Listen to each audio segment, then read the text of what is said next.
live stream for a Saturday afternoon. It's 4:11 p.m. Eastern Standard Time. And without a doubt, this is an opportunity to sit back and enjoy your water changes and just listen to some information, because these videos are informational and we like to share our information with one another, and that's what we're trying to do. So welcome, Abel. I see we have a couple of people already lined up for today. In today's particular video, we're going to take a look at several things. I hope I'm coming across loud and clear, because I'm starting, or shall we say attempting to use a brand new different method of live streaming. So can you hear me? Anybody out there? Okay. Hello. Well, welcome. It looks like we have Chance and Fishbrella Corporation. So here we're going to give it a try. It's actually a different camera. It's not my tablet. It's actually a Samsung Note 9.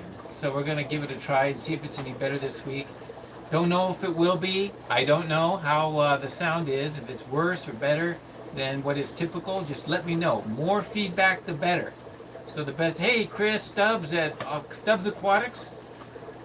Thank you for the feedback. So what we're going to do is we're going to do our usual routine, a little update in the fish room. I'm also going to demonstrate how easy it is to set up cultures of Paramecia and to keep them going, and what is involved. So I have already a full-fledged 15-minute video, but I'm going to do it in less time than that. So we're going to do something a lot quicker and a lot more direct, and I know exactly what to do.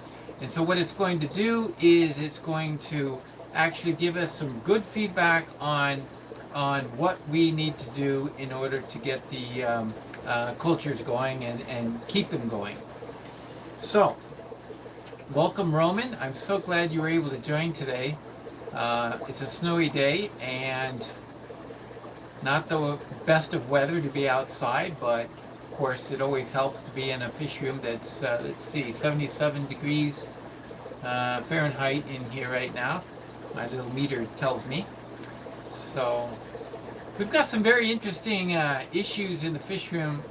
Some of them I may need your help, your feedback. Others are issues or not really issues. They're sort of like new things happening, lessons learned, all kinds of options. But in this past week, number one, I would have to say that we've had some good progress made on the fry. And well, let me just go around the room and show you some of the great things that have happened. For example, if I start, let me start behind me, not behind me, but behind you on the camera. Let's turn it around. Okay. Can I turn it around? Oh, there we go. So we're looking at a tank of rams, and I'm going to be taking rams in tomorrow. An order came through for another 50 rams at the local fish store, so we're going to go ahead and drop them off. Now, as you can see, the rams over here in this side, these guys have never done well in this tank. So it's a 10-gallon, but they're smaller. This one's a 15, and they always do awesome in this tank. And these ones right here are younger than the ones I'm actually taking to the store. But look at the color in these guys. Some of these guys, hey Craig, welcome to the live stream. Some of the color in these guys are just popping. I mean, they're so yellow and so colorful. I'm just amazed. And the females too. So let me see if I can take my camera off the cradle. And now these are the ones I'm going to actually sell. They are a tad bit older, but as you can see, there is a good number of them. I can probably take 50 fish out and nobody, absolutely nobody is going to even notice a difference.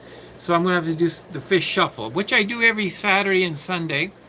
I wanted to point out something very interesting. Once in a while I get these rams. They get, here's a male that you'll see here. He's showing off, but he's got no black spot. You see that? A certain percentage of them get this, and I don't know if it's a desirable trait or not. What do you think? Is it more attractive that the fish not have the black spot? Or is it more like these females? The females in this case, in this particular tank, you can see. Oh, Chance, you went to Fanatics. Well, that's why it must be why they're calling me. They're out. Okay, well, I'm bringing these in tomorrow. So these are the ones that are going to be available. And some of them, some of the females, well, all the females have black dots, but the males are looking good and sharp too. But it seems like the males are on the lighter side when it comes to the black dot. Or is it a maturity thing? Is as they get older, they start to get the black dot? Well, there they are. So for those that are looking for some rams, pick these up from Randy at Fanatics tomorrow. I doubt if Mike will be there because he's not usually working on Sundays, but definitely these will be here before closing. Yeah, these are some really nice fish. And just to give you an idea of the difference, here's in the bigger tank are this older fish than those, and they're not colored up. So for some reason, it makes a big difference on the tank, and these are not as colorful, and I don't know exactly why. Abel, nope, I don't have any gold rams, and these are all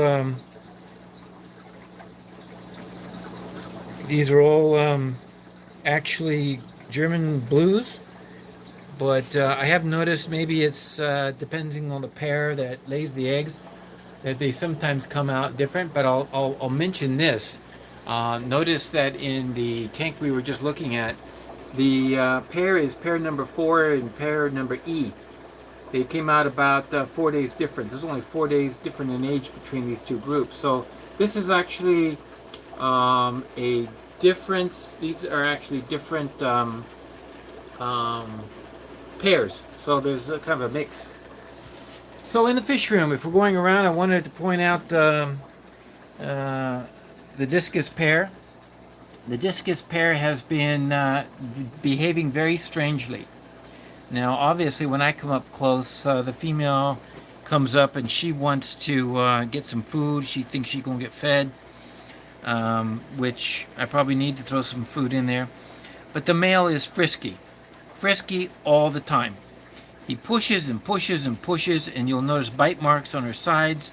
Her fins are torn, and he just keeps pushing her. So she lays eggs. So then he pushes her away because he's guarding the eggs.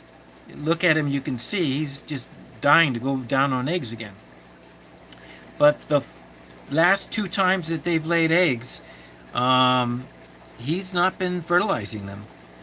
So I turned the post around because they have a tendency to go down the post and behind it on the back side, and I noticed that the shape, or shall we say the slant of the post, was kind of an interesting way to go. She was laying eggs kind of like almost upside down, but he didn't fertilize them, so it may be because he thought he was doing a job, but he was not quite there. So they've corresponded successfully several times this year. So we're not I'm not worried about whether or not this is a young pairing. They can't do the job, but for some reason they've had some difficulties this last week. So we'll see. As you can see, they seem to do it on Saturday nights. I don't know why, but they always seem to be spawning right after the live stream. I wish they would just spawn right now, but she's not quite ready. I don't see the little breeding tube that starts to protrude when she really is ready. So I'm going to feed them some more Daphnia today. And now that I see that they're continuing, the colors are really looking sharp. So just giving another little rundown. Here's the last spawn that we got out of them, and they're nice. They're a nice batch. The red ones got little red stripes, and the dark ones do have a little reddish or ruddy complexion to them. They're doing very well.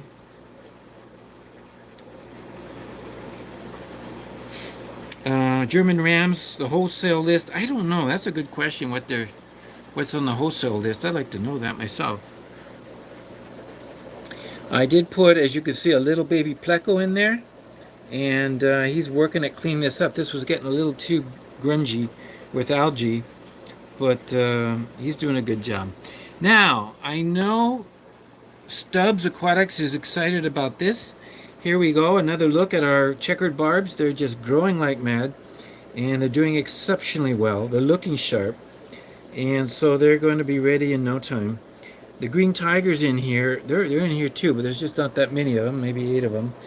You could see there. Green tigers. Now, this was a very successful meet where we have both the checker barbs and the tiger barbs together. And I'm going to be moving these fish tonight or tomorrow. I'm going to take them out of this 5-gallon, and we're going to put them into a 10-gallon over to the right. So this one was emptied. There were German blues in here, and I emptied this last night. So I'm going to free up 2 separate tanks on the workbench. So here on the workbench, it'll be interesting to see what we're going to do. And I haven't decided what to throw in there. And I do want to make mention of something that occurred last week about the German blue rams, the last batch. Now, take a look at these fish. What do you think of this?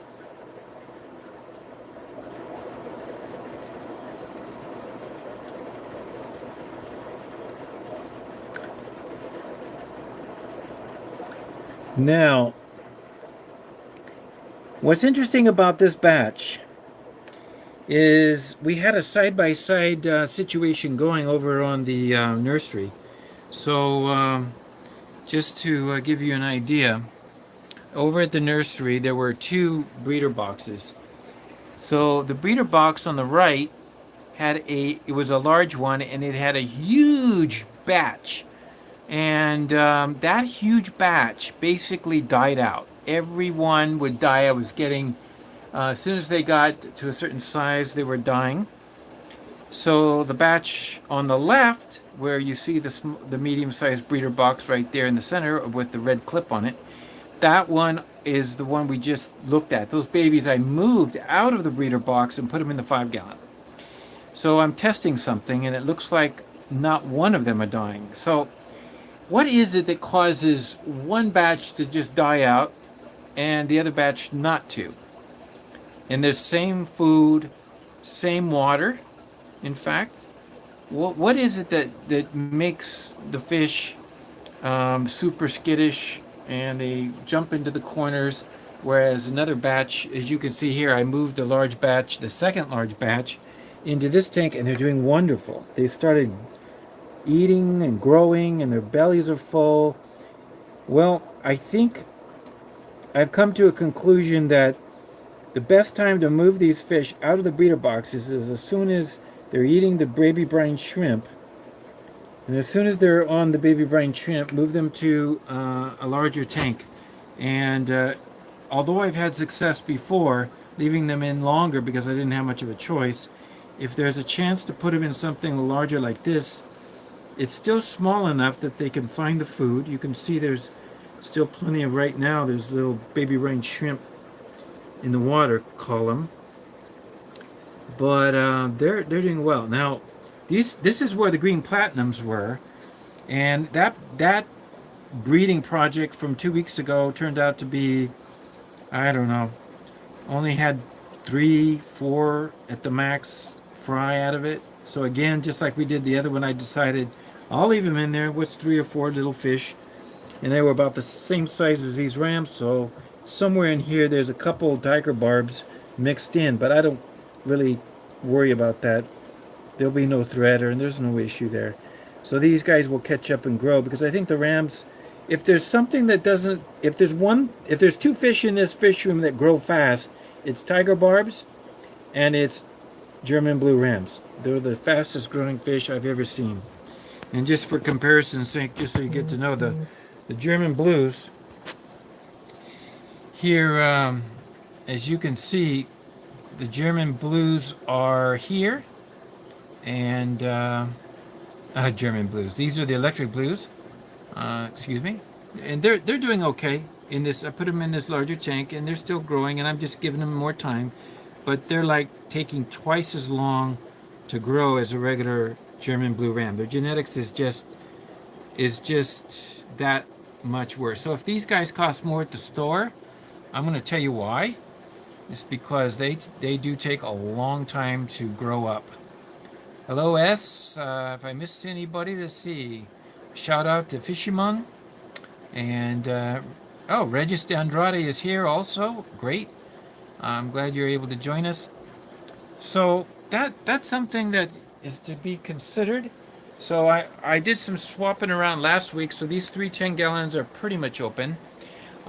These are the German blues that got moved out of the 5-gallon, and they're loving it in their new tank. They've only been here since last night, but they're doing well. So I just want to start moving them up, getting them in there, and seeing how it goes. So I've got the 10 gallons here to work with.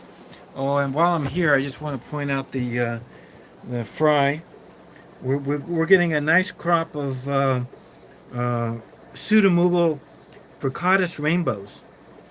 These little fish are doing so well. This is the, whoop, you can't see them for all the Odessas in the back. Because I got a tank in front of a tank. This little 2.5 gallon sits in front of the Odessa tank. Here's the Odessas here. You see, I usually, they come up to the top. They'll go crazy. They think they're getting fed. I call these fish ninja fish. I don't know if anybody else does, but I'm the only one that does. Is I call them ninja fish. Odessas are so hard to catch. They are lightning speed, and you can see why. They just kind of put on the afterburner, and they're zipping around in super fast fashion. They're built for speed, and they can escape and hide. And it's just amazing. They're very hard to catch. Not like a ram that just stands there in mid-water and you just scoop them out. But these, let me see if I can get a better shot. Here we go. So here's the youngest fricatus, and they're doing very well. And they just keep growing. I'm just keep moving the mops out of the parents. And I'm doing what I told you before. This is something to remember. I get the best results when I have fewer females and more males. And this is the males. There's 3 males and 1 female in this tank, and they're just really producing. So the 1 female is the mother to all of them, and they're just, I don't know. They just do better that way because the males just constantly keep her in motion. And then of course the older fricatus, see if you can see them. There's about 20 in here. They're doing super well. There we go. There's a better shot. You can see them. I did put some lucipinus in here just to kind of clean up, also as a cleanup crew, but also I needed a better spot for those. But these guys are almost sexable. You know, they're very small, but they're easily sexed by looking at the pectoral fins. And the males have little pom-poms, and the females do not. Makes it almost easy to sex them at this age, even. Very small, but they're small fish anyway. All right. Okay, so I think I've pretty much covered the changes. One of the disappointments this week has been the lucipinus, because I got another large batch after last week, and I took them out and I put them in a breeder box, and unfortunately the whole batch died out. The whole batch completely died out. And so just while I'm here, I'm looking at the fish in this tank. This is my choice for those 2 5-gallons. Do I want to put together some hexazona barbs, or do I want to put together maybe some of the African banded barbs, or maybe the green tiger barbs? Give them another try and see if I can't get a bigger batch, because I need about 100 of them before I can move on to the next generation. There's the females. We've been looking at the females. Here's the males. Do I have any male pentazona barbs? Yeah, I do. I have males and females. Got both. I wanna raise some more. I've had some good batches in the past. It's just a matter of timing, getting it right, and being patient. And they're ready to go. I have them separated for some time. So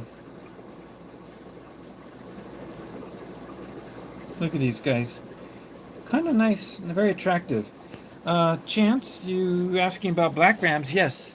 I'm going to give them a shot one day, and I don't know when I'm going to be able to find them. I do want to work with just a higher quality. I don't want to work with something like hybrids or lesser quality. I need to get some good quality to start with. So, where can I source them? So, if I can source them, I will definitely start breeding them. And that's all it's going to take. So, these guys, I've got some little issues with the discus here. I don't know if you can notice, it's a very simple problem. One is, I think I've seen this on the Jack Watley channel. And let me put back on here. Maybe have a mention or thing or two about the. I'm going to mention something about the. Okay, there we go. Yeah. Okay. There. Okay. So, not quite there. Almost. I guess this camera is pretty good. It's working out. But these discus, I got small ones and big ones. The smaller ones are not growing. So I've got two problems here. One is that maybe I have too many of them. To answer a couple questions here, I will in a minute about the black rams. But the second issue is that there is a issue that even at the Jack Watley Aquarium channel that Posada does. He specifically has a video on why some stay smaller and they don't grow. And it was a very interesting learn, because basically if you have larger ones and as they grow, the larger ones tend to dominate, and then because they're larger, they do something to cause the other ones to not grow as fast. So they continue to grow. So the bigger ones are growing bigger, and the smaller ones are staying smaller. So I got to rectify that situation right away. So I have a choice. I can either move the bigger ones here out and put them in the 90-gallon and let them continue to grow, or what I could do is just take the smaller ones out, put them in the 90-gallon, give them a lot of space to grow, and then that would reduce the numbers here, and the big ones would be just fine in this tank, so as they continue to grow. So I haven't decided which way I'm going to go. Maybe this weekend I'll decide. But I do want to do something to try to fix that problem. Now these ones over here, as you can see, they're all about the same size. I had two of them though that were a little bit smaller, and they were not just smaller, but they weren't eating. So when I throw the food in, I notice they don't eat, but they're not sickly. They don't look sick, and they do have full stomachs later on. So what I've decided is that it was again the same issue. The smallest ones are being inhibited by the larger ones, and so the growth means it's time to separate them. And what they do is,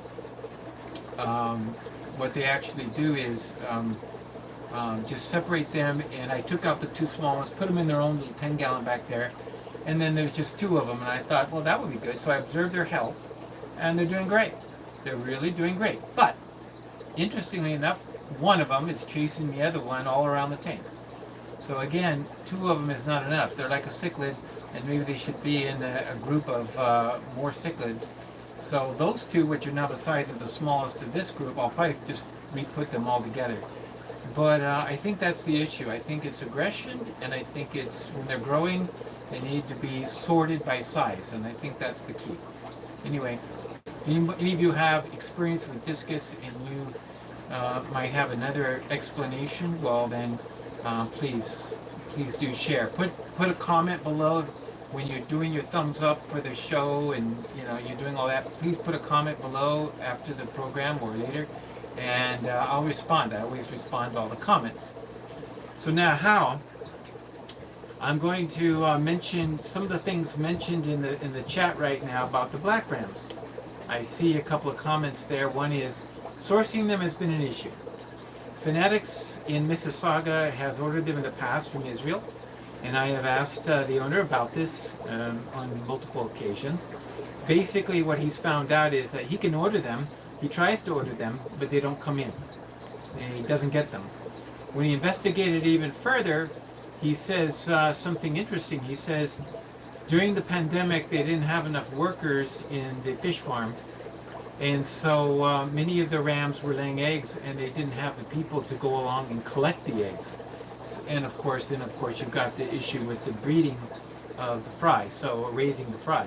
So that's something that has been an issue. So getting the amount of dark rams, black rams to the stores out there has been an issue from Israel. So I don't think Israel's been outputting a lot, although some people are getting them. But it's usually not Canada, because Canada is like down in the lower rank, and I guess there's just more money to be made. I don't know if they're paying higher or what, but the best always go to Germany or the United States, maybe Japan, but simply not to Canada and not Australia, according to Nick. So that's the story. So Craig, you got black rams. Seems like there's a number of you out there on this channel, on this particular live stream, and others who have black rams. I'm waiting for one of you guys to get some fry and get some quality fish out, and I'll take them from you. So I'm anxious to see what I can do with them, but I can't do much without the parents. I need the gene. And to answer the question about Dean's black rams, it's very well known how he got them. He got them from the Toronto area.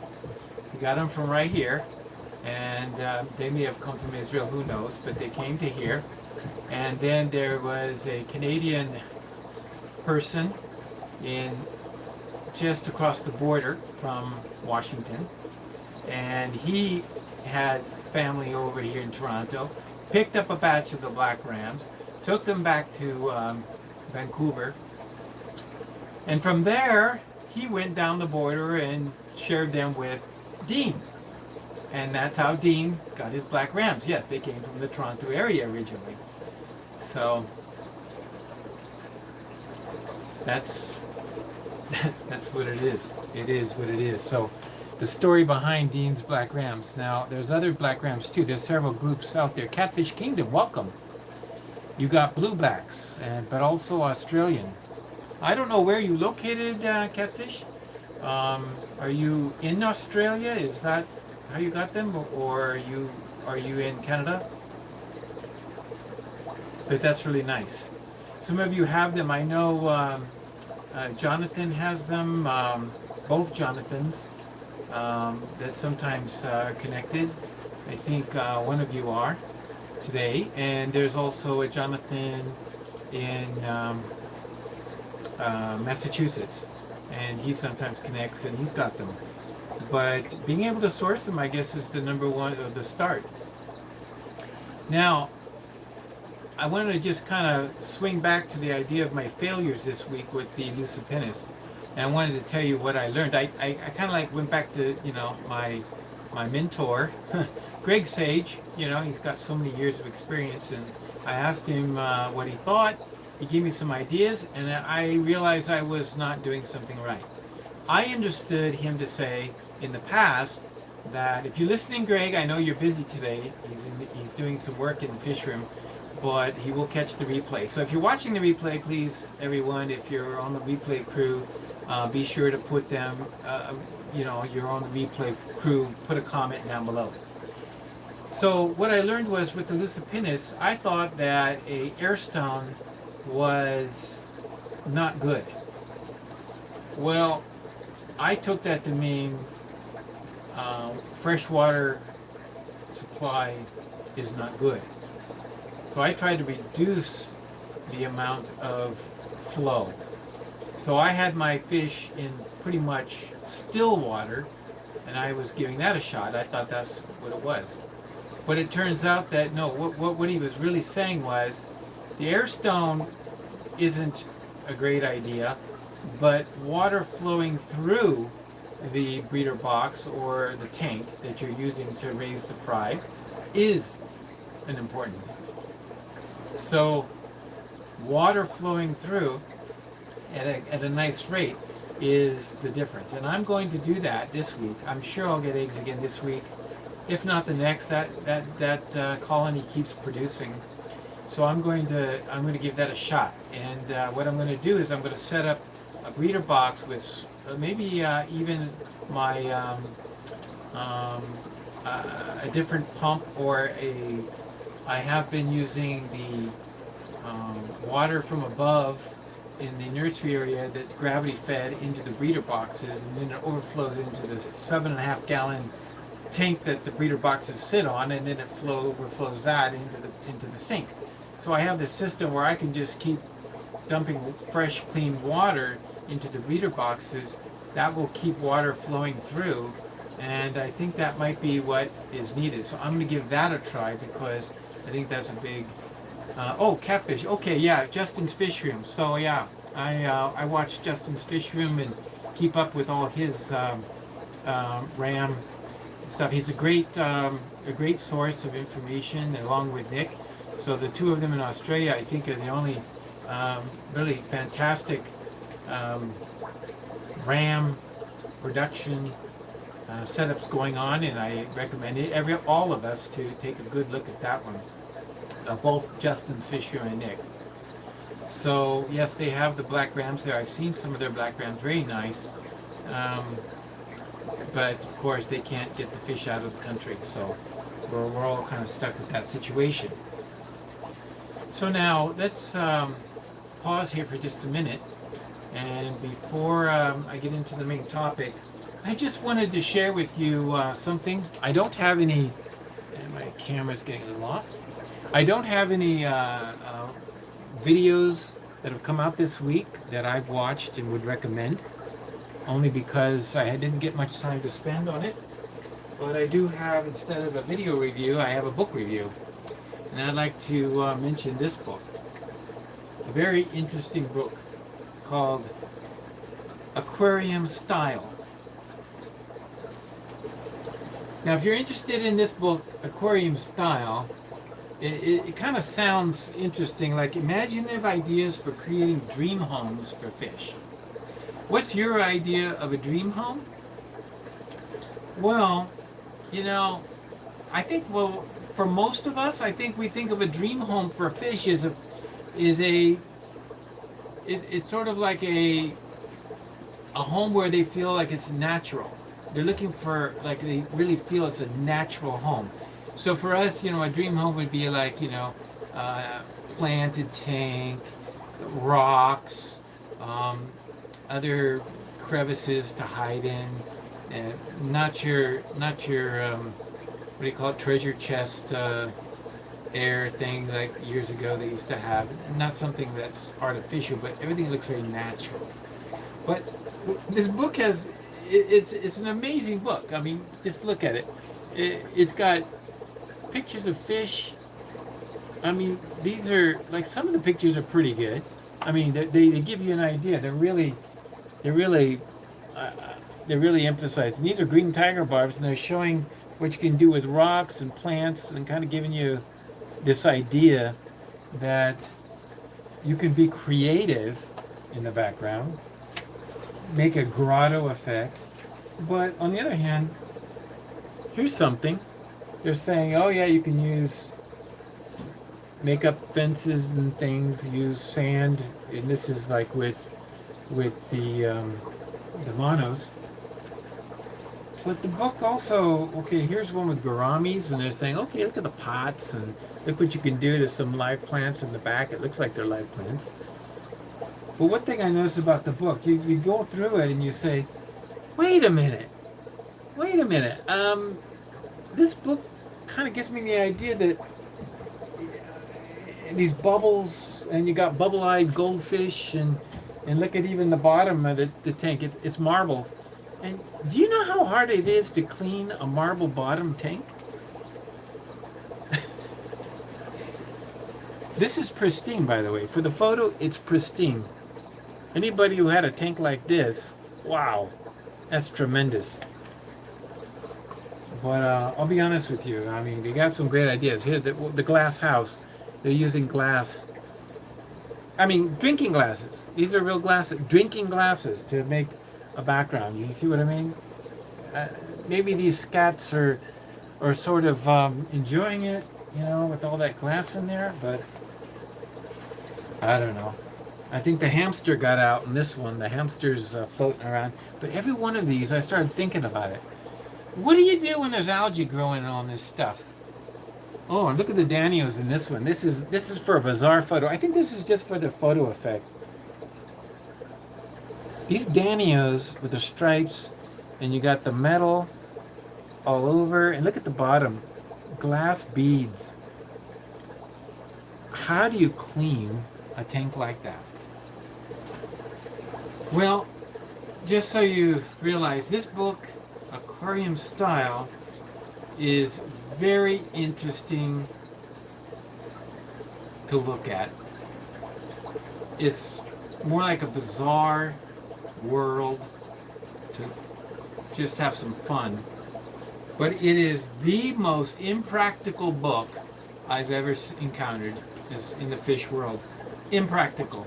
Nobody would ever do these items and be able to sustain it, like Roman says in the comments there. Forget it, you know. I think it's a neat book to look at, and it probably wasn't what I thought it was when I ordered it. So, just let you know what that book is all about, in case you were thinking about it. It makes for a good laugh. Anyway, not very practical for us. Okay, so let's see. I think I saw a question. Do you have any tips on keeping a pair on angelfish in a community tank? Well, Chance, I don't recommend it if they're a pair. If they're a male and a female that's a bonded pair, they're going to get very aggressive, and I don't care what you put them in with, they're going to kill anything in sight or that comes near their eggs. So be careful about that kind of a situation where they might want to breed. They're like a cichlid, so remember, maybe the community tank should be a cichlid community tank. In that case, the aggression will be better. So when you say community tank, you know, it kind of depends on what you have. If you had the ninja fish, aka Odessa barbs, if you had those fish in there and they're zipping around, they would have a hard time getting to the Odessas. They're just so fast and on the move. They could even charge them, and the Odessas are just gone. But anything slow moving that the angelfish might catch or catch up to them, not a good idea. So if you had enough cichlids, like let's say you wanted to put them in with acaras, a peaceful cichlid that won't nip the fins of the angelfish, fine, that would be not a bad idea. By the way, if you do use Odessa barbs, be careful about not having enough Odessas, because if you have just a few, they might get a little, as any barb is, they tend to get a little aggressive and just kind of like pick at the fins of other fish when they're swimming by, if this like an angelfish would be. And but when you have a nice sized group of Odessas, they tend to stick to their own. They're all chasing each other and fighting over territorial rights and the like. So the territorial atmosphere sets in, and they usually leave other fish alone. Somebody asked me about rams in a community tank, and they're an interesting cichlid, dwarf cichlid though, but they don't seem to even notice other fish. Other fish are there swimming about, and they're not paying any attention to them if there's other rams in the tank. They look at the other rams as, you know, back off, you're in my territory, hey, don't get too close, hey, that's my girl over there. You know, this goes on between the rams, and they don't even notice the other fish. In fact, they'll just, you know how they swim, stop, look around, turn, swim, stop, look around, turn. They're just swimming in this erratic way all around the tank, and then when they see someone, they charge. and off they go. But it's usually then a ramming situation, and it until they finally back off. Rams are fun to watch, but they're only fun to watch when they got a big enough tank and you got a couple of them in there to interact. But as far as community fish, they're pretty good because they don't bother anybody else. You just have to be careful not to put them with bullies, because other fish, again, are going to be like, they're going to be the ones that are kind of going after them. So now, let's see. We're running out of time. We're gonna finish now with today's interesting scenario. We're going to actually take and produce a batch of Paramecia. Okay. So I haven't prepared anything, but I think in the kitchen I left a couple of things there. Now, so let's go over to the kitchen, and you can look at the clock right now, and we're gonna see how long this really takes. But there is some cooking time involved, so I'm gonna zip over here and come out of the fish room. And then we're gonna come over to the kitchen and take a look. Let's see, turn the camera around. Okay, so the first thing I have is, as you can see, it's a pan. It's a small pan, and this pan is oh, I lost you for a second. I think I must have went into the kitchen. So I came out of the kitchen to get the signal back, and that's what you see, because basically that's what the weather is today. We've had that snow for quite a while. So it looks like out back we've got, it was falling all morning. Let's try this again. Let's see if we can get back into the kitchen for a second. I'm just going to put some water in there. I only need half, about that much. In fact, I'm just going to put about that much. It's only about, I don't know, 2 cups. And then here's the important part. Timer. So I make sure I get the timer. I put it on 15 minutes or 12 minutes. Like that. Until that time. Here. Why am I having difficulty? Looks like we're not going to be able to do that. Okay, I don't know. I hope you're all there. It looks like you are. I'm just out of range apparently. So to make it simple, let me show you what I got. That's funny. If I step over this threshold, my signal goes out. Okay, well, we'll just deal with that. What I'm going to do is I'm just going to put this much in. So we're going to take okay, that much is good enough for 2 batches. So I'll do 2 at once. So I just take a few seeds and that's it. I'm going to just throw them in the water and I'm going to walk away. Boom. So I leave that. So 12 minutes later we'll come back. And that shouldn't be a problem. So that's all I do. And at the end of 12 minutes it's going to cook. And the cooking will be such that the seeds will get kind of soft instead of being so hard. So that's the good thing. And I need to set a timer in the fish room, because if I don't, I'm going to get in trouble. So I say, Alexa, set timer for 11 minutes. 11 minutes. Starting now. Okay. So that'll remind us. We go in there and turn it off. And that will be it. So all I have to do now is to get ready. Is I need to basically take, let's see if I can turn this. Am I able to turn this any? Okay. I'm almost there. Apologize for the okay. So I'm going to grab, today's the 10th. Let's see, I got 10 here.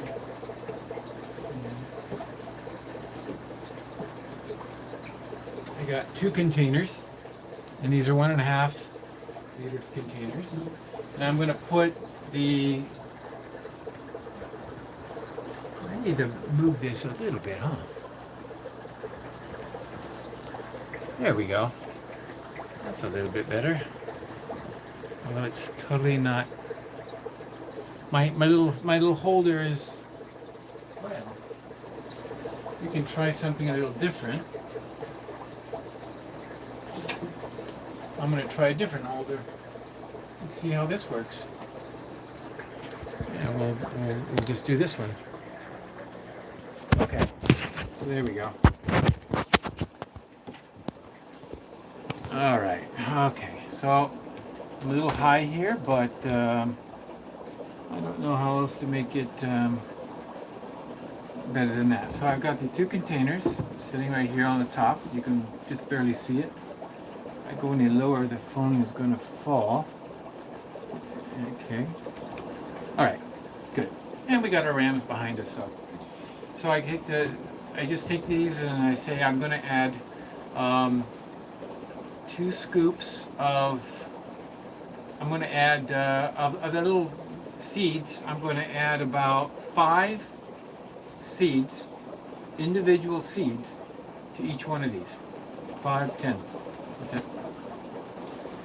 And it probably doesn't even need to be that many, but don't go too high because then you'll have too much rotting factor and the putrefaction would just throw you all off. So it's perfectly tested as to the right amount. It's just to have a few seeds in the bottom, and it just allows for enough of the process to put in there. Don't put more. Okay, so then I just take my water. Last week we discussed how I get my water. I use this water right from my tank, and I'm going to fill it up. And we'll just fill up both of them I'm going to be adding a little bit of water from the pan there. And that's good enough. And because the water's hot, what I usually do is after it boils, I let it cool. I let it cool down, and I could even hours later come back and then put the seeds in that I boiled. Because they're so hard, that's why you have to boil them. It's just to kind of soften them up, basically, so they can work. They're wheat berry seeds. And I will put the link to where I bought them on Amazon. You have to buy huge amounts in order to get a bag of wheat, hard berries.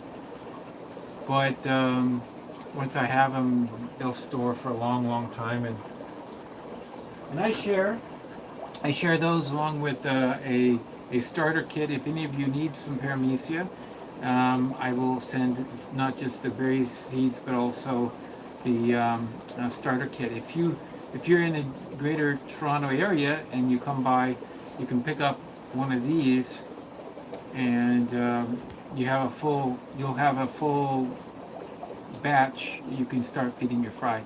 If you are in the United States, I will ship a little small vial through the mail, and you do what I'm doing now, and get it all set up, and when they arrive, you just pour it in, and you'll have a great batch in 20 days. So every 10 days I'm actually doing this. So today's like the 11th, 12th. So I'm 2 days late. This is the day 10 batch, and it doesn't matter a day or two because every month is different. But I go the 1st, the 10th, and the 20th. That's the rules, or what I go by, the guidelines. So 20th will be the next time I do it, and the 1st will be the next time I do it after that. So how much starter from the previous batch do I add to this batch? I use two basterfuls.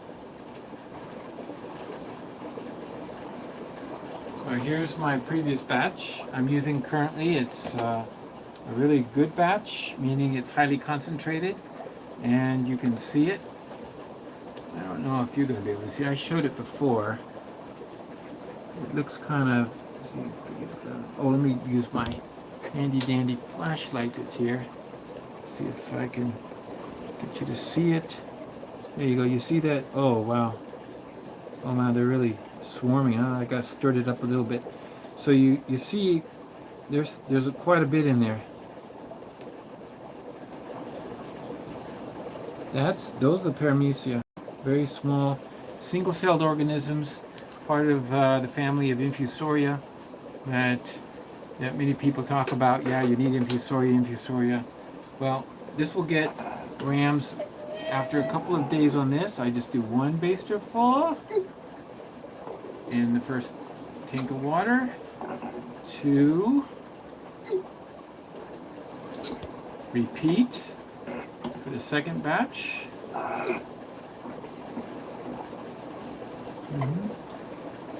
And I'm done. Besides adding the yeast, bread yeast, and the berries. That's it.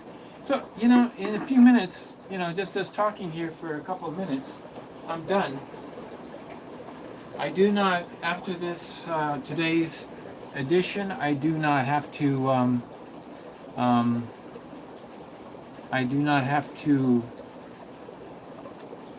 refeed it.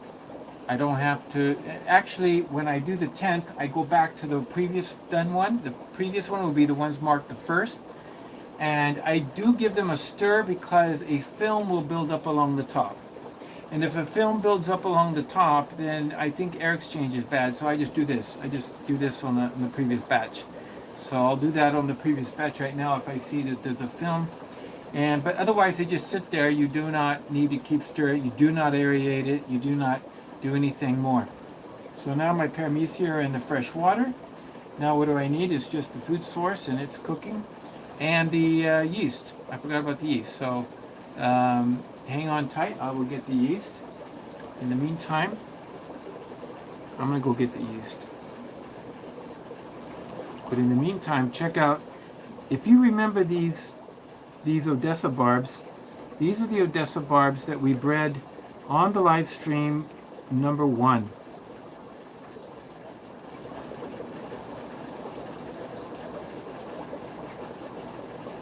Okay, so there's the Odessa barbs. That's from live stream number 1. As you can see, how many weeks ago that was. We're at live stream number 14 today, or 15. So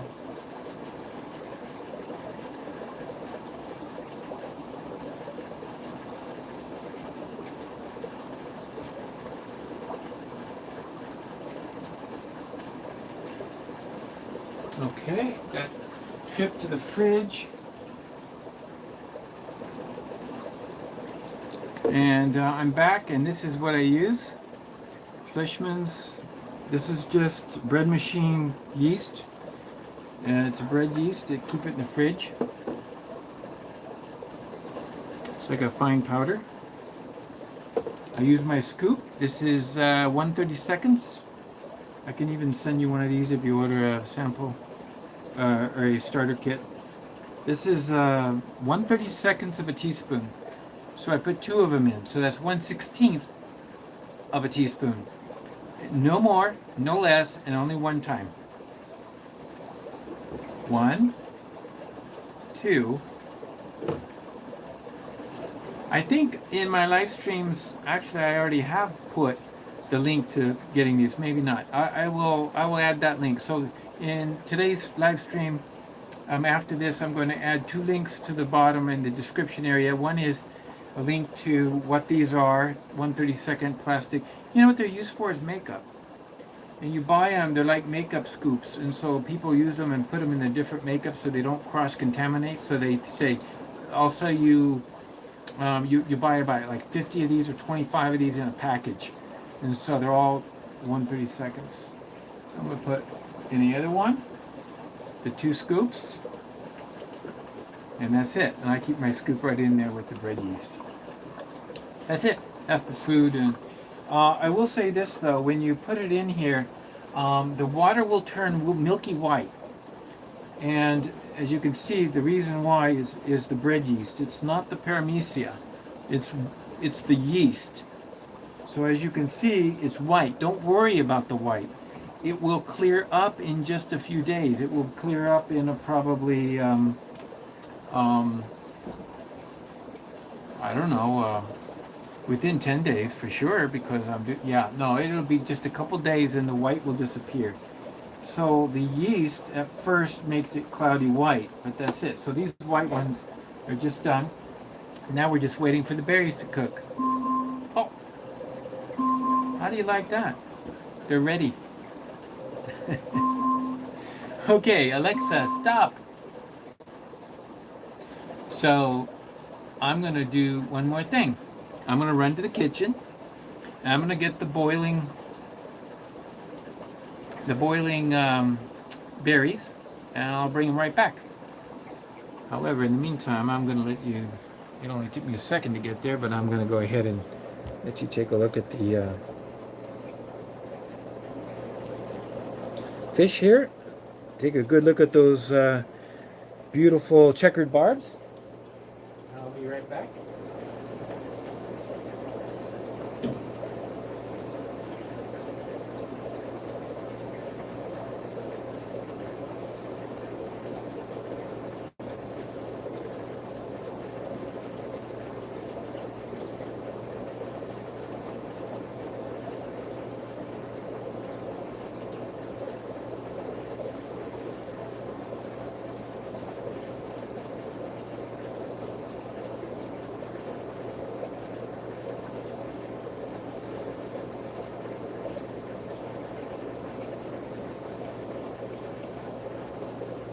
Okay, how'd you like that? Kind of nice looking, eh? I think they're a nice batch. You'll start to see males show up. They're not definitely old enough to show males. I like to see the beautiful males, and females are different. So, yeah, Mr. Stubbs Aquatics wants to get a hold of some of those. So that batch right there is reserved for him. You can let me know how many you want. You can have all of them if you want, except for the ones I keep back for breeders. No problem. So, yeah, those checkers could be yours. Not an issue. They're not an expensive fish, but they're nice, peaceful fish. They're like the rams in a sense that, as a barb, they don't really attack others, and they're kind of more of a timid, like the Hexazona, Pentazona, like the African banded, very timid. They're not a boisterous barb like tiger barbs or Odessas or rosy or any of those. They're not like that. But what I do is I take the berries now that we boiled them, and I pour a little bit of the water in each one, because I figure that the boiling process causes maybe some of the gluten to come out into the water, so I just put some of that in there. And then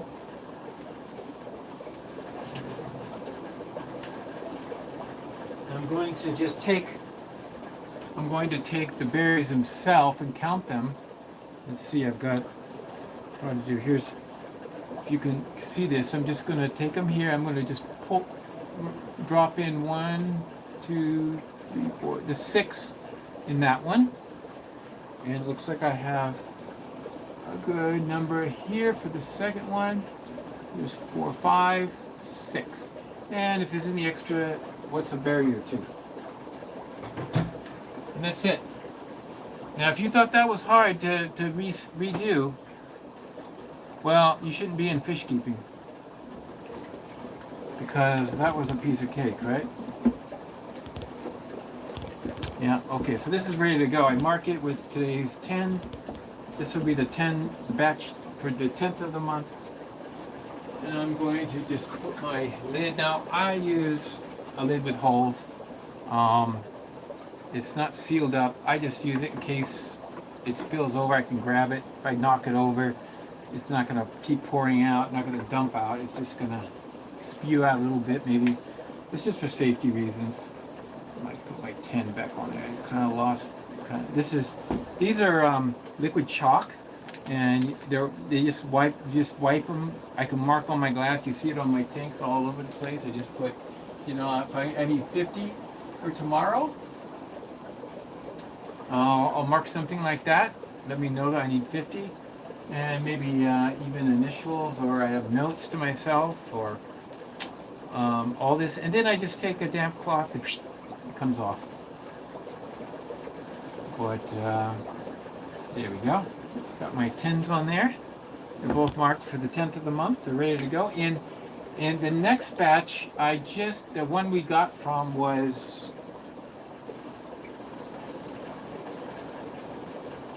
20. So right now we're feeding from the 20, right? So in 10 more days, I'm going to need to take that 20 bottle and clean it out and start over and do what I just did with this one. But I'm right now feeding it's at prime. You saw how concentrated it was. So if it's completely concentrated, and that would mean that was only 20 days ago. So 3 weeks. So 3 weeks ago, that bottle was done, and it peaks out at 3 weeks. And so I'm peaking out right now, and I'm using it right now. In a few more days, it will start to die out. And I've noticed that if you try to keep it now, some people have said, "Oh, let me add more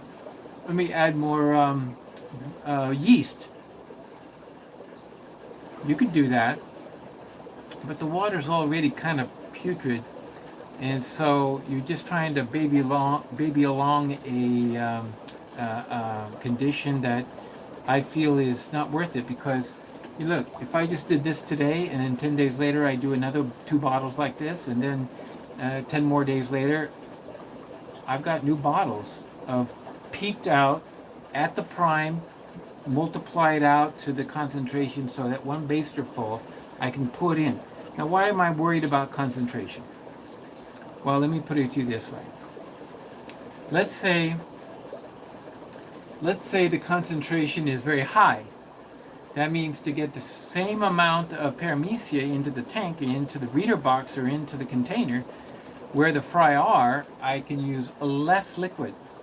And this liquid's been sitting around. It's kind of, starting to have a slight odor, not very strong, not bad at all. It's not like the odor causing infusoria recipes you find on the internet and on the web. These hardly smell at all. In fact, I don't smell them. And if I'm putting less of that water in with the tank, it means less tendency to foul the water. Okay? But if I only had a slight concentration, and in order to get the same amount of Paramecia, I'd have to put more water in.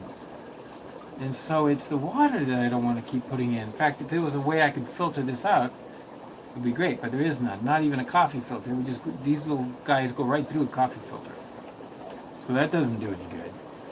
So that's the concept anyway. So I'm trying to get it as high concentration, so when I go to feed, I'm doing the least amount of bad water into the tank. And as long as I stick to a minimal amount, it doesn't seem to cause any issues whatsoever. Because I'm doing water changes anyway. And those checkered barbs, they're getting 100% water change daily, or every other day. 5 gallons completed.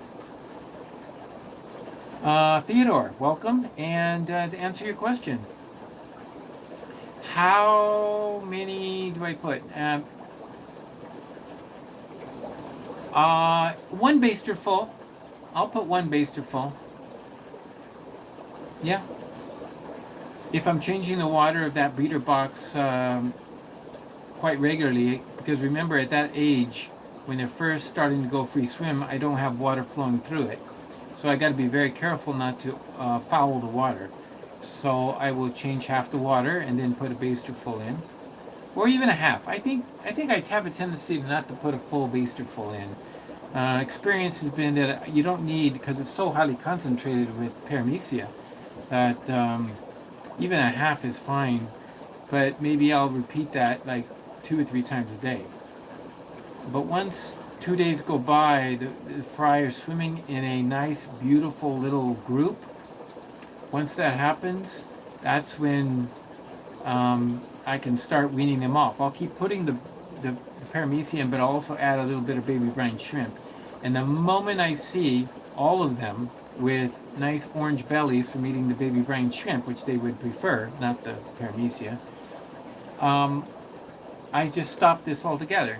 I don't want to use this anymore. This is only designed for this super tiny fry.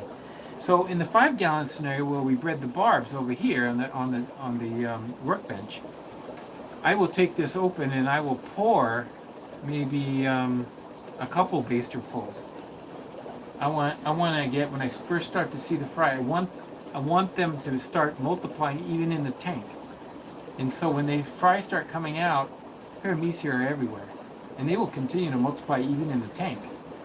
They'll continue to breed and divide. That's how they breed. They divide. They're just single-celled organisms, and they just start dividing. There's no brain involved, just so you know. They're not like intelligent creatures, but they just start dividing and making more. So I hope that answers your question about how much quantity, how much to add. So this has been a very interesting experience.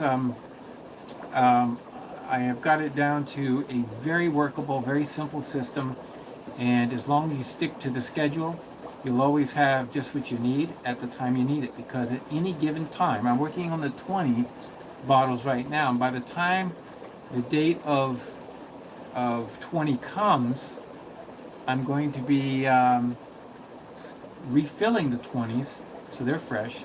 So the number ones will be prime, and so I'll just move on to the next number. So yeah, so they last, like, they peak about 20 days later, and I can use it for 10 days, just enough time to reach the next number. So I've found that doing it 3 times a month is perfect. So I hope I spent maybe half an hour explaining it to you. That only took actually a total of, well, the time to boil and the time to reset the bottles.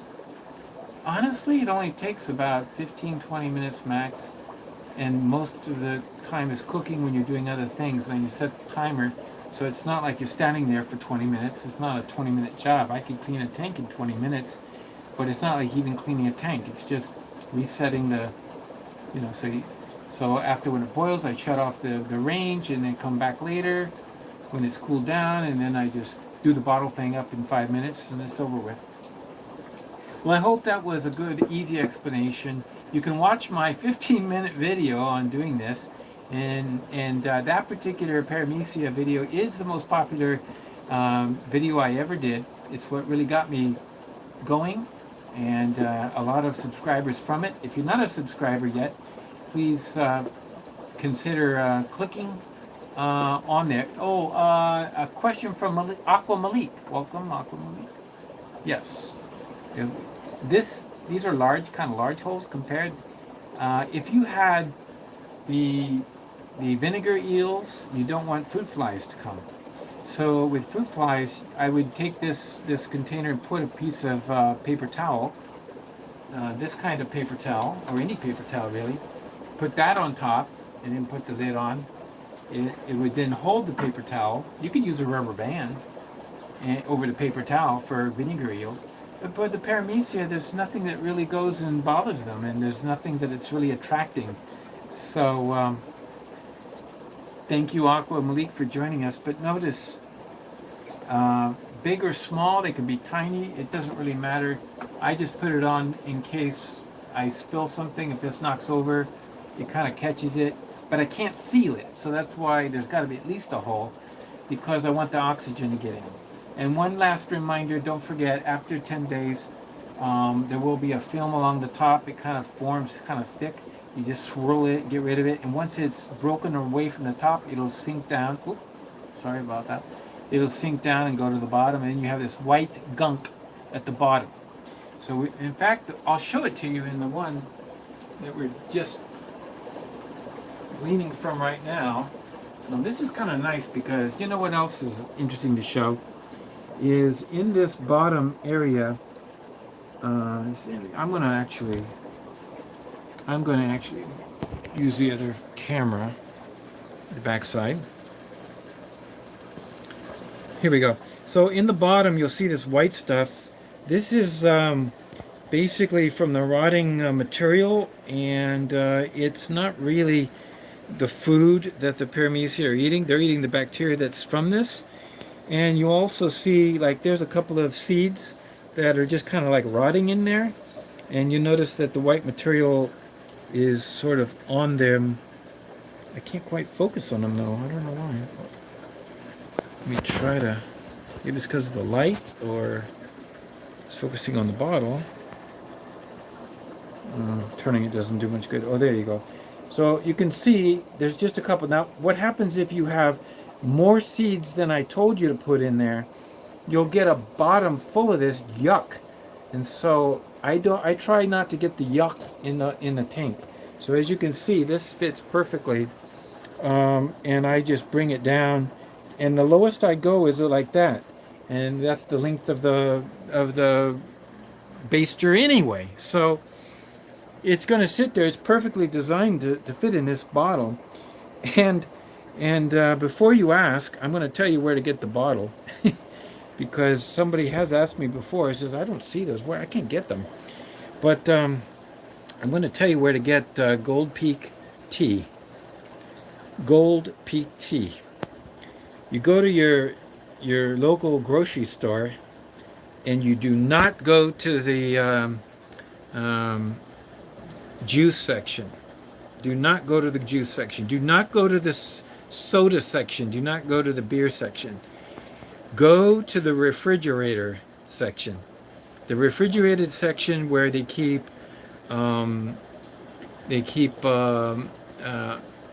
Gold Peak products like the lemonade. This I drink, as you can tell.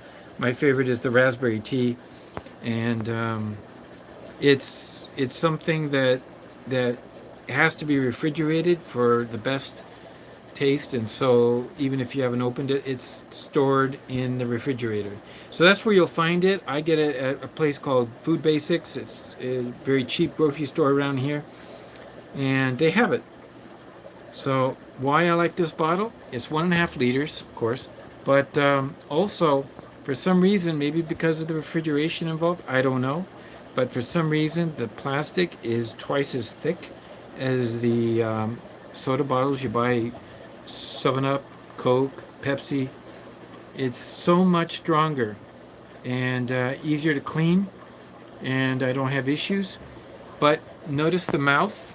It's a wide mouth, and it's not the regular narrow mouth of a soda bottle. So I can use my bottle brush, and I do. When I go to clean out the next one, I use a bottle brush to clean it out. So I hope that is helpful, where you can get the bottles. If you're interested in the bottles, you can try it. You don't have to use Gold Peak tea, but I'm just explaining why I like the design of these bottles and how it works out so well. So let's see if there's any more questions for today. I don't know. I do have, for those who are interested in, who stayed to the end, in today's live stream, I have something to show you. It was a little discovery one day, and we were talking the other day. You remember a few weeks ago, one of the subjects came up about how life happens.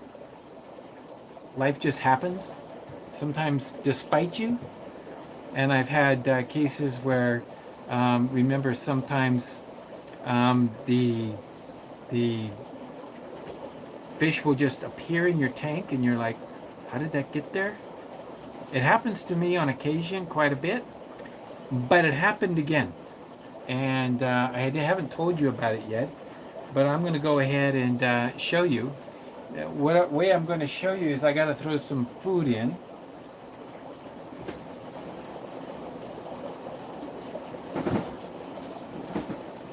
I'm going to throw some food in the tank. This is Dr. Baslier.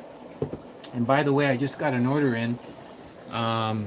It took a long time for them to ship it, but once it was shipped, it arrived quickly. I'll show you what I got. Here's what I got, a whole container. And this is what I got. This is what I feed.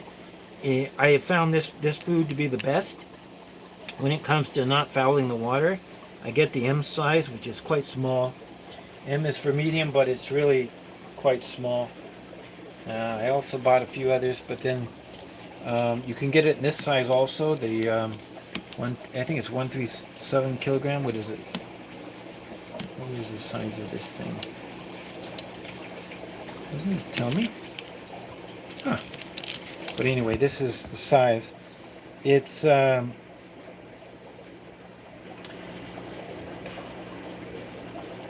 it's funny. I thought it was in millimeters. There it is. Yeah, in millimeters, it's zero point 0.5 to zero point 0.8 millimeters for a fish greater than a centimeter. Hmm. Yeah, a centimeter. So don't use this on smaller fish, which I don't. You know that when the rams get to a size where they can eat this, then I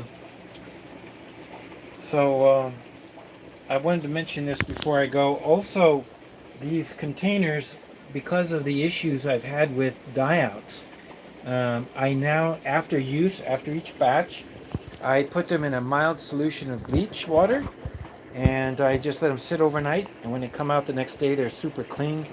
I think that might be a tremendous help, and I'm hoping that that's a help. Okay, so I want to take a look at this tank. Let's see what we can find in this tank. Okay, I'm going to put it right there. Now you tell me what you see, and I throw some food in. Let's see what comes out. Okay? Okay. I don't know if you just saw it, but I did. Did you get a peek? Okay, let's put some food in here. They go crazy. The catfish just go crazy over this Dr. Basilier. Keep your eye. Oh, there he goes again. Did you see it? Here he comes. Look at that thing. Out of nowhere. We got a tiny little Lucipennis in there. Look at him. He's going to come out. You see the fish, all the parents are coming out. They smell it. It drives them crazy, and they're coming out everywhere. There he is. Little tiny guy. He's just holding his own.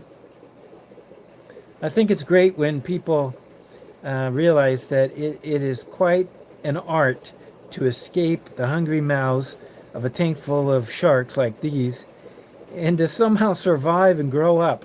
How does a little fry know to stay hidden in the cracks and not come out? Now this is the only one I've ever seen happen like this, to pop out of a hungry tank, because believe me, those moms and dads would eat them just as quick as they would, and why we use the egg trap is the reason, you know. But I think he's so cute. He's just so tiny, but he's just so interesting to see him with his adults. No, I think there's only one. Definitely one. There is, of course, all the adults, and the males are smaller than the females. So those, you see some medium-sized Lucipennis. Those are definitely the males, and the females are the big mamas. And where did he go? See if he's gonna come back. He's over here. Here he is. Okay, let's see. He's zipping. Okay. I see him zipping around. He's coming over. There he goes. He's behind, under the filter. He's under that filter. See if he comes out the front.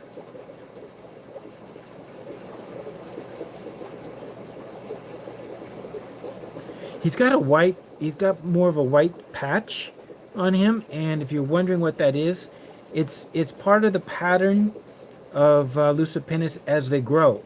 So at different stages, they do look whiter and with spots, and then as they fill in, the white patches go away. There he goes. He's right underneath the filter. I saw him. He spews out looking for food, and what a cute thing, man. Yep, he's cute. Now he's got a little white patch, and his markings are very white. So I hope you enjoyed that.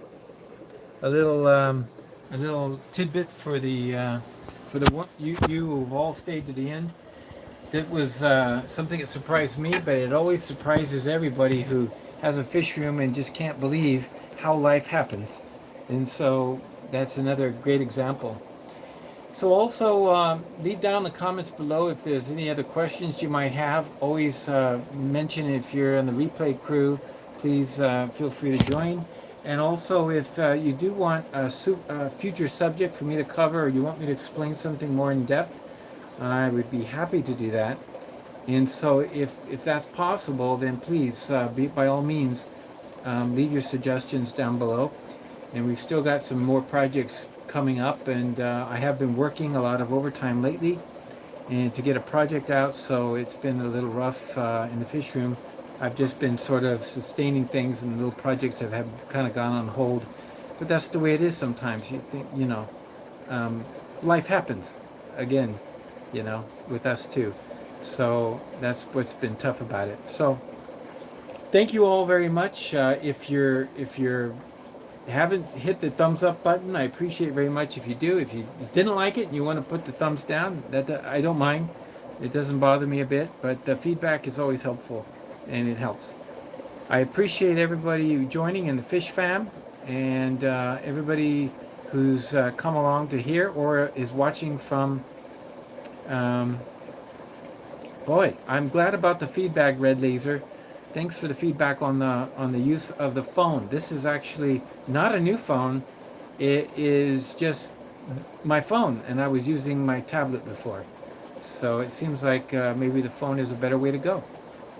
So it seemed to work really good today, except for the fact that when I'm in the kitchen, the Wi-Fi is just out of reach. So I guess I should. Well, I don't usually stream from the kitchen much, so so as you can see, my fish room is just like a big closet in the same level as the apartment. So we just walk, open the door, and I'm in the fish room. It's like right next door to the bed. So thank you so much for joining today.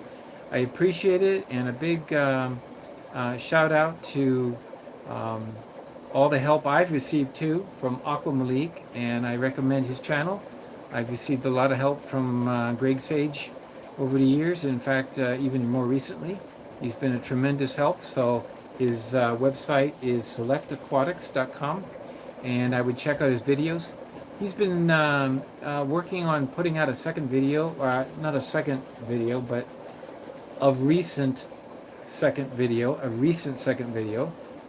He's got tons of videos out there that are a couple years old now, and months old, and they're great. And I learned a lot from them. I'm going back to watch his Lucipennis video this week. I'm going to watch that one. I'll probably comment about it next week, because it's been a long time since I watched it.